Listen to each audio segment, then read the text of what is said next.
Exclusive. I've seen grim reality of Kate and William's new home. No wonder people are in tears. The Prince and Princess of Wales have faced fierce backlash from some Windsor locals who feel devastated over the new ring of steel imposed in the Great Park around their new home when the Prince and Princess of Wales moved into their forever home. The only neighbor they were probably wary of is William's disgraced uncle, Andrew. But that wasn't their only headache, it turns out, as other Windsor locals have expressed their deep upset following the couple's move to Forest Lodge. William and Kate brought their big move forward to last month, even hosting a thank you party for employees who worked around the clock to get the £16 million mansion ready in time. But for some locals who have enjoyed the vast grounds of Great Windsor Park for years, the new ring of steel around the couple's lavish abode has made them feel unwelcome on their own turf. Homeowners in the neighboring areas say they were aghast when one day in September, they woke up to the upsetting news that they could no longer access vast swaths of oak stud-depend fields near the Wales's new home.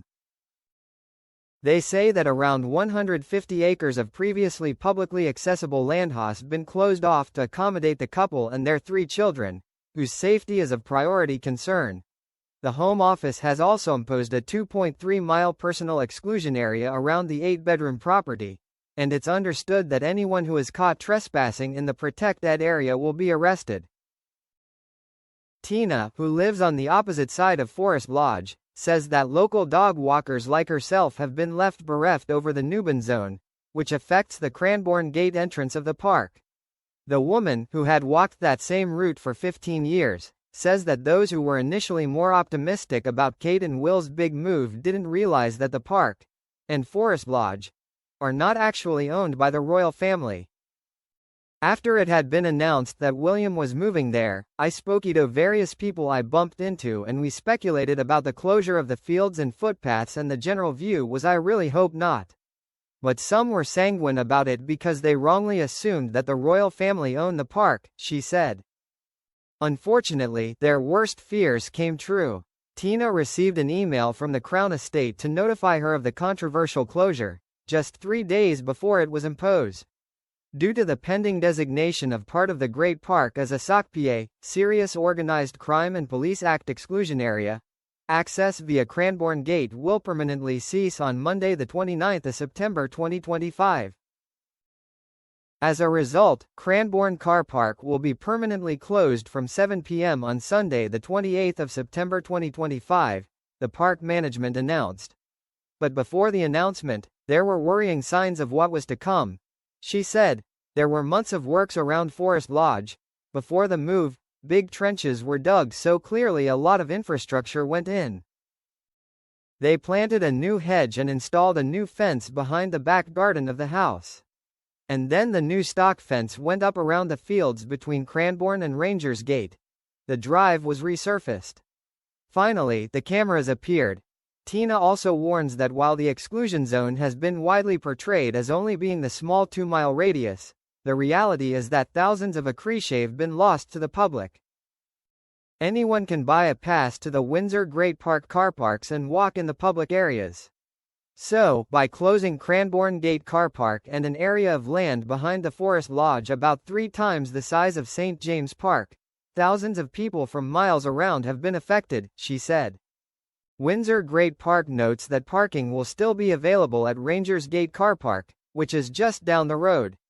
But for dog walkers like Tina, it's not the same, as that area is designed for horse crossings and you have to walk 4 miles to access an area that dogs can go off lead. When I realized we only had a couple of days left of access, I did go over there, and everyone I met was upset, she explains. I ran into a woman there that I recognized, and she said to me that when she got the email, she cried. For people who have walked there for years, it's so sad. Other upset locals have too shared their frustrations on social media, with one woman called Frances writing on Facebook, Cranbourne Gate is being closed at the end of the month.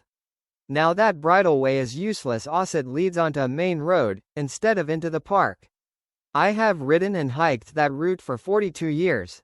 I also met a couple of people who had keys to the forest, which is the other side of Forest Lodge, Tina added. And they were desperately upset, it's like their back garden. You got a key to the forest you lived within walking distance, around half a mile. So it's not as many people who have been affected there, but the effect on them, of course, is absolutely massive. You've got a dog and you've got hundreds of acres of woods that you've been allowed to use for years, and now you can't. But some are more empathetic towards Kate and William's security needs.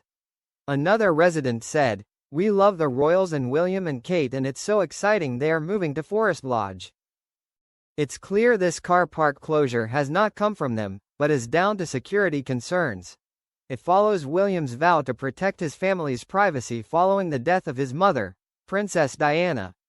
If you let that creep in, the damage it can do to your family life is something that I vowed would never happen to my family," he said recently. However, it's not just walking routes that have been affected by the new security measures. A children's environmental educational center within the new exclusion zone has also closed down, and it's been reported that 2 families who lived in cottages nearby the Wales's new home have been evicted. The Mirror has approached Windsor Great Park for comment. Kensington Palace declined to comment, and a spokesperson for the Crown Estate said, "A security boundary has been introduced by the Home Office and Thames Valley Police in a small area of Windsor Great Park to support enhanced protective measures.